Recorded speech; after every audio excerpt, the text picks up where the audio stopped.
Hi everyone, this is Susanna Pogosyan and welcome to the Basement Tapes. I really am a curious cat, so this is where we're going to explore new ideas, talk about any issues, talk about life really, and where your faith takes you, whether you have faith or you don't have faith. I hope you come here with an open mind and you enjoy this episode.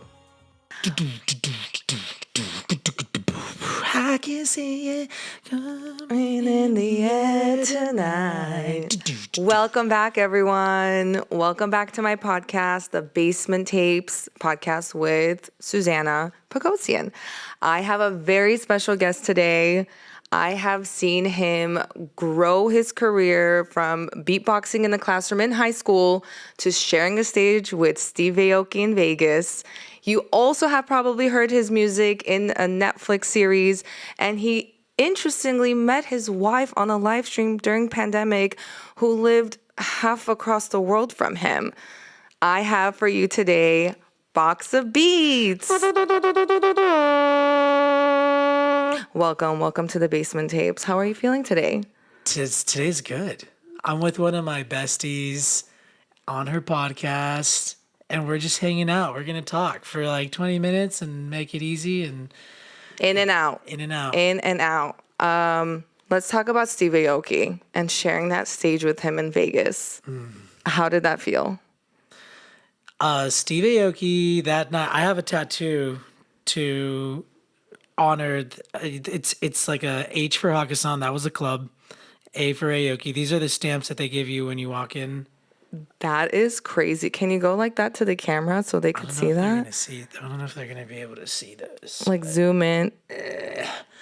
But that's wild. What made you get the tattoo? Like, I get the experience was like fun and cool, and I would have totally been freaking out if I'm an electronic artist and the biggest DJ, one of the biggest DJs in the world, calls me up to do a song, but I don't know if I would get a tattoo.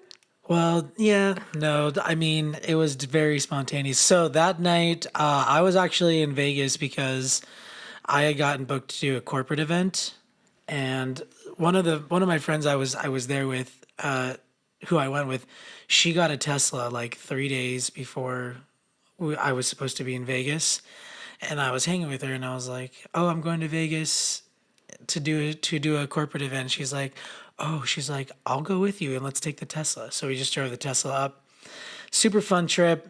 And then when we got there, we were just talking, and I was like, "Yeah, I've never been to a club in Vegas." And really? And I was like, how long ago was that? 2017, 18, 19? I don't know, something like that. But she's like, "Oh my God, you have to go. We have to go tonight." Because we were there for a few nights, and the corporate event was the last night. So we were just going to go have some fun. And we ended up looking online that Steve Aoki was performing at Hakkasan, and the tickets were sold out, like general admission or like just like entry general was sold out. But our friends that we were staying with who live in Vegas, they messaged one of their people who works security at Hakkasan. Mm-hmm. And so we just went with some cash in hand and met with the guy at the front, and then we got in. Did they charge you like $200 for men and $50 for women? No, it was just like I think I gave him like a 40 spot. Nice, like that's not bad. For Vegas, Hakkasan, Steve Aoki, that is not bad. That's a deal. $20 for both of us. Yeah, or for each. So how did you end up going on stage? So I remembered while I was there, I had to remember, I follow another DJ on Instagram. His name is Fisher.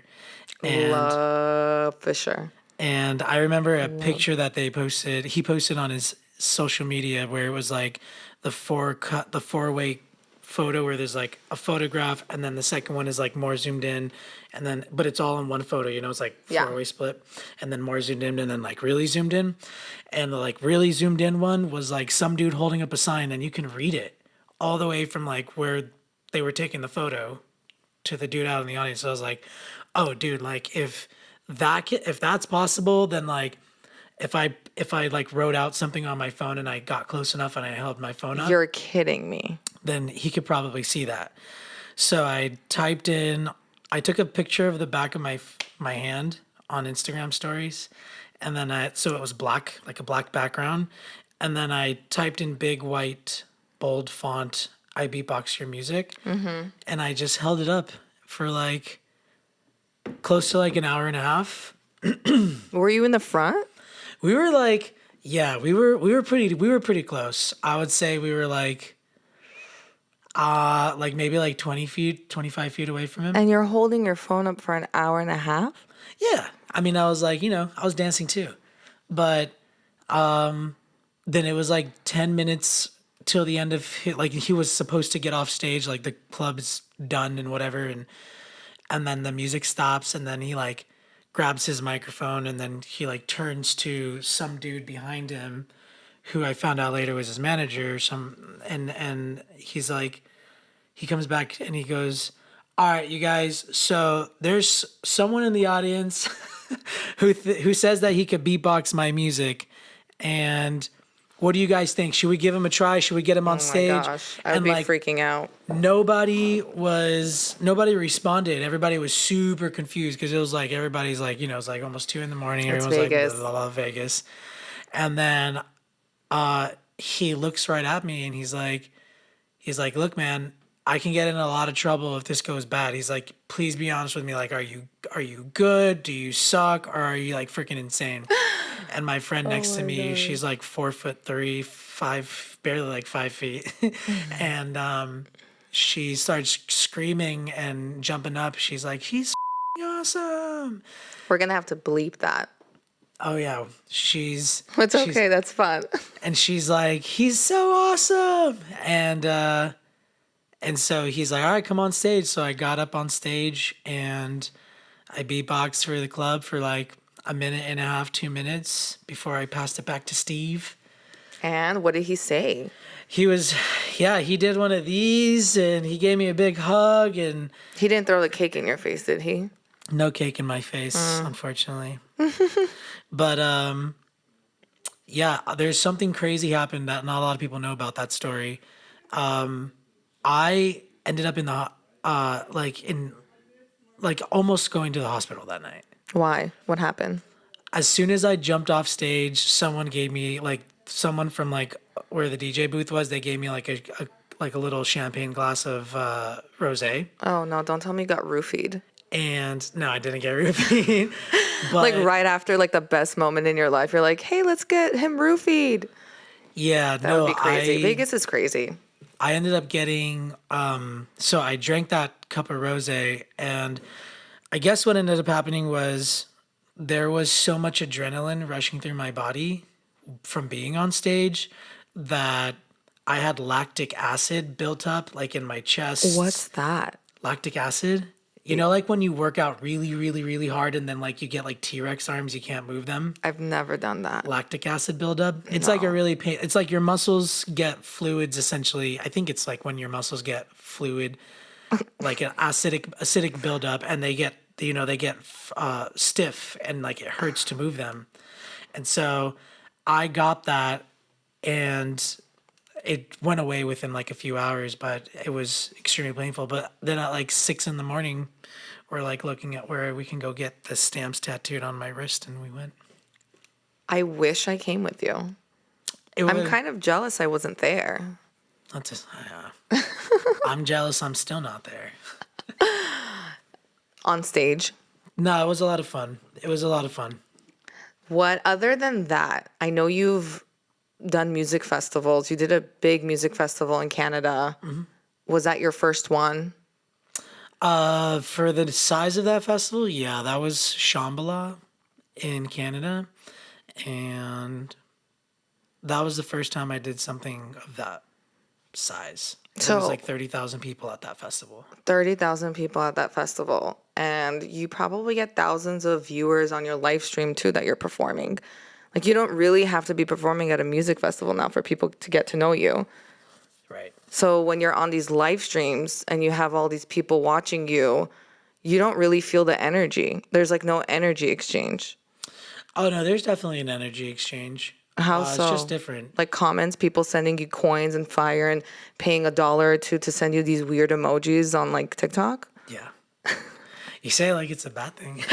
No, I just think I think it's really interesting how artists are being supported now, other than merch, live shows, I don't know, purchasing music if you do and not stream.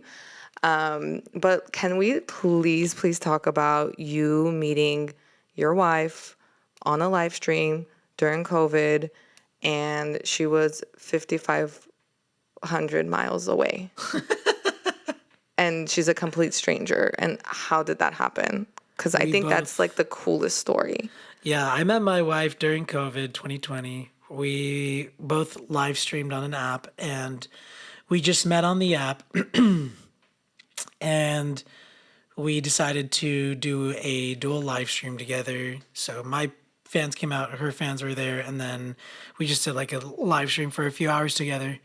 And then we pretty much talked every day for a few months. She lived in London, and there was no travel restrictions by the time I went to go visit her for the first time. So I could go from the United States, but she could not come from London. And I went up there and stayed with her for a month. It was the plan to stay there for a month, so I booked it. And then 2 days after I got there, they shut down. They got tier 2 lockdown. Do do do do do do do do. So we couldn't really do anything, couldn't go out much, but we ordered Uber Eats and Walked around town. walked around. And I remember her telling me that you needed permission to go to the doctor's office. Like that was like, if you wanted to go for a run, were you allowed to do that, or go grab a coffee in London during COVID? no, there was places open to get food from. There was places open to get coffee from, but it was takeout, lots of takeouts, lots of ordering in. And then like if you were outside, it had to look like you were doing like some sort of physical activity of some sort, like you're walking or running or exercising. You're like walking, and then next thing you know, like you see, I don't know, the cops, and you're like, babe, we gotta start jogging now. We gotta pretend we're on a run. It was exactly like that. How did it feel to like get to know someone? Because it sounds like a movie. It felt like a movie. Yeah, she moved back to her home country, Brazil, shortly after. And then I went to go visit her in Brazil because she wanted to be closer to family during COVID. So I went out to Brazil and met her there and met her whole family, went to see her old schools, and then we planned a engagement vacation with our families in Mexico. Cancun. Was it Cancun? No, it was Playa del Carmen. Oh, like 30 minutes out. And then all of our families went there, proposed, and then she came back to LA with me and we got married. She's the sweetest. I love her tone of her voice. Oh, Brandon, you're so sweet. I love you. Are you hungry? I can make you a smoothie. She made me like the best smoothie like 2 weeks ago. It was the best. We've been obsessed with that lomo saltado pizza. Oh, yeah. So I do these little weird food reviews on my Instagram, and I'll take a bite and you'll see my first reaction. So I decided to order this pizza that is like a taco pizza. There's like these massive toppings of Peruvian like pizza. Steak, tomato, onions. It's delicious. I don't even know where it's from. Where is it from? I don't even know where it's from, but it's delicious. But yeah, that was definitely fire. Other than meeting your wife during the pandemic, has there anything like incredible that's happened to you during your career? Like I've seen you. So Brandon and I went to high school together. I don't know if we went to middle school together. John Muir? Yeah. Okay, then we did. I don't know if we were friends. No. Oh, I would have loved to be your friend. Probably not. I was probably not. What? Brandon, stop it. So, in high school, we would be in this class and we would make Brandon like beatbox in the middle of class. Justin Timberlake was just released his like album. So we would always be like, dude, sexy back. And then he would transition like from one song to the next, beatboxing. And you did that for a very, very long time. I saw you go through multiple stages, and you then kind of blossomed into this amazing electronic artist who is going to have a massive concert in Los Angeles in August. Do you want to tell us more about that? When is that date? August 25th and August 26th. If you guys like really relaxed, chill, melodic, lyric-driven electronic music, it's going to be my first hometown headlining concert. So it's 2 nights, August 25th, August 26th. And you're not going to be there, which breaks my heart.